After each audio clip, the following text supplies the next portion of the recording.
I'm very fortunate to be here this afternoon with Dr. Tracy Fehrenbach. She's Assistant Professor in Psychiatry and Behavioural Sciences at Northwestern University Feinberg School of Medicine. Tracy, welcome, and thank you very much for being both here at the conference and here with us this afternoon. It's my pleasure. Thank you. So you're actually here at the conference to share with us a tool called the Child and Adolescent Needs and Strengths. It's a trauma-informed treatment and service planning tool. And I'd like to ask you first about why we need another tool for children and adolescents. What's different about this to the other tools that there are? Oh, that's a really good question. So one of the things that I would stress is that this is a tool that has been developed primarily to be used within clinical settings, and it can be used at a systems level, a program level, or at an individual child and family level. It has been used for research, but that's not generally its primary purpose. That is not why it was developed. One of the reasons this particular tool was developed, and I should say there are a lot of different versions of this tool. So the version that the center that I work at developed most recently is called the CANS Trauma Comprehensive, and it is the most trauma-informed version of the CANS that we're aware of. The reason a comprehensive tool like the CANS is good and what it adds to the field is, one, that it is asking about trauma. It's asking about not only trauma exposure, but trauma symptoms. Not only traditional PTSD type traumatic stress symptoms, but also symptoms that fall into complex trauma reactions.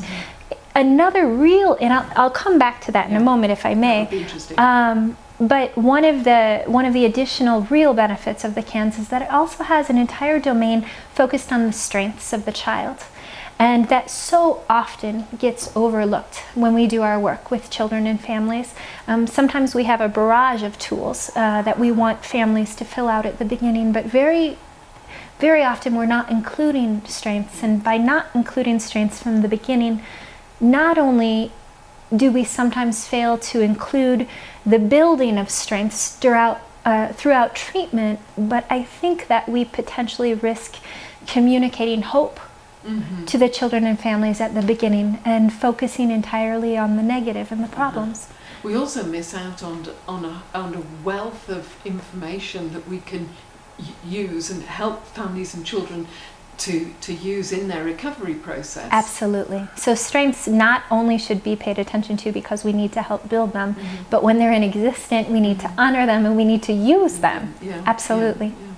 You mentioned complex trauma. Can you tell us a little bit more about some of the elements of complex trauma? Sure. So this idea of complex trauma, it's a combination of trauma exposure, a particular type of trauma exposure, and a particular type of response.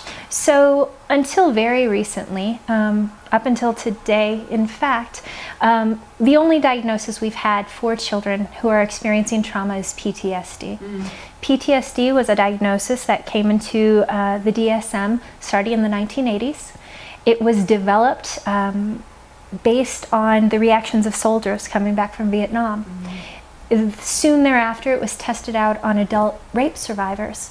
So we knew it was a good classification for traumatic experiences and symptoms as they're manifested in adults. But unfortunately, there was very little testing or development in the diagnosis that was focused on children. But yet we've been applying the diagnosis to children for years.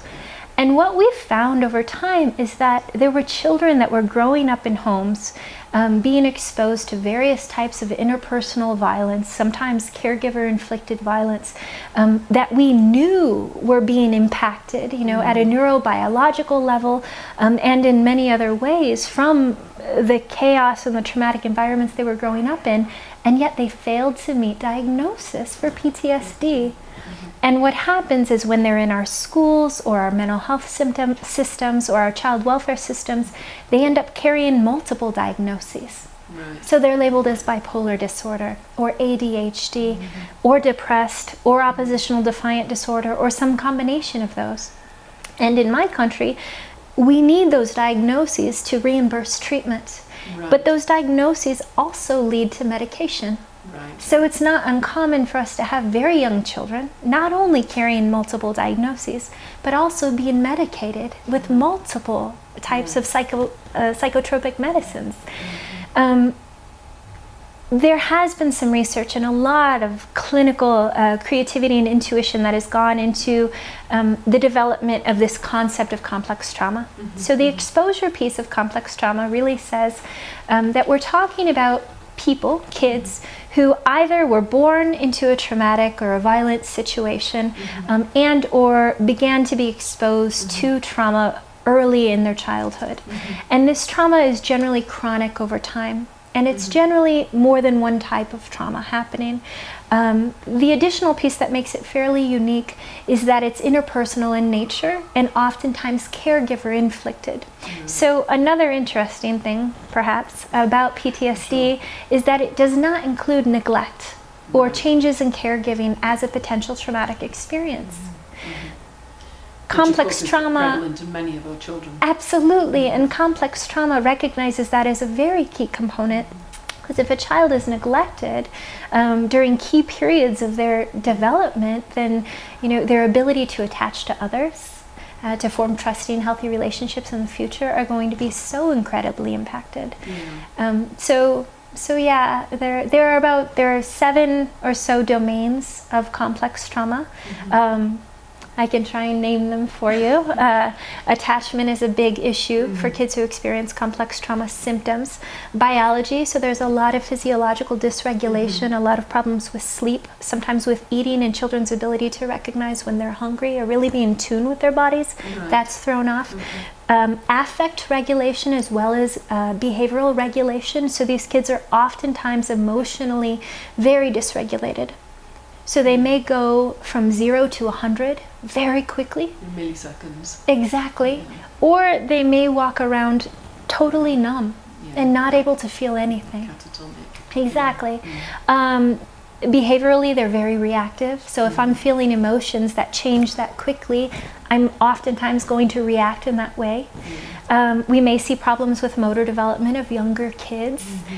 So behavioral dysregulation, affect dysregulation, self-concept is difficult for these children. So self-concept is a complex idea, but it encompasses self-esteem and our ability to believe that we're able to impact the world around us.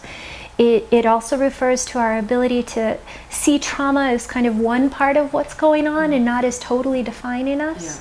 And it's referring to our ability to see our own strengths and weaknesses. And the other domain that I'm missing is dissociation, which is something that's been overlooked in my country for a long time in children, but it's becoming more and more recognized that a lot of children who have no other way of coping or escaping from a traumatic situation essentially cut themselves off.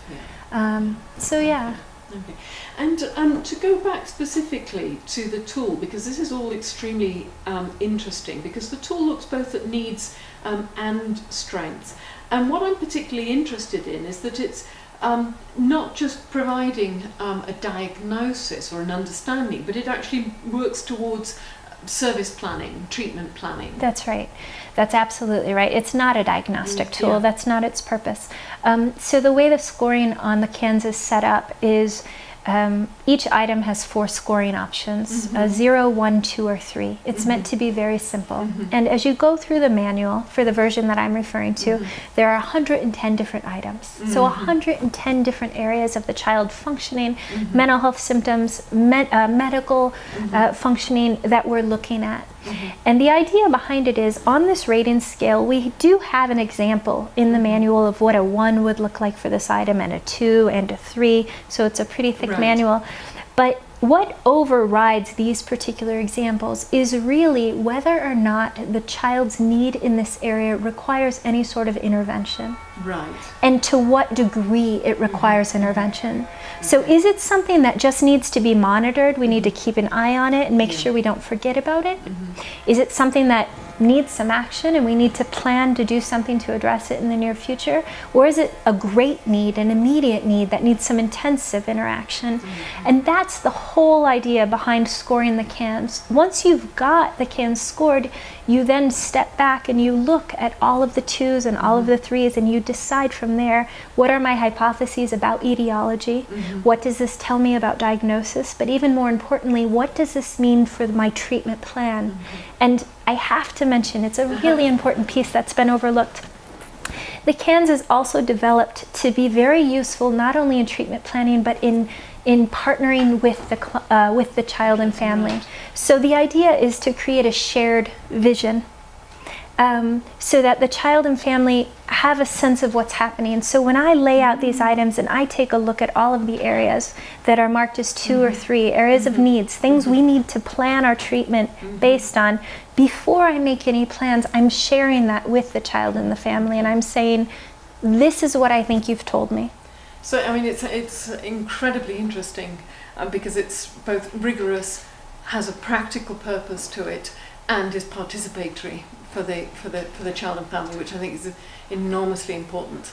We often tend to get carried away with tools and just apply them, and they have absolutely no meaning or benefit for the person who has to sit there answering them. Absolutely. So this sounds an incredible tool, and we're very grateful to you for coming down here to Mexico to present this to us and to talk about it this afternoon. Thank you very much, Tracy. Absolutely. Thank you for having me.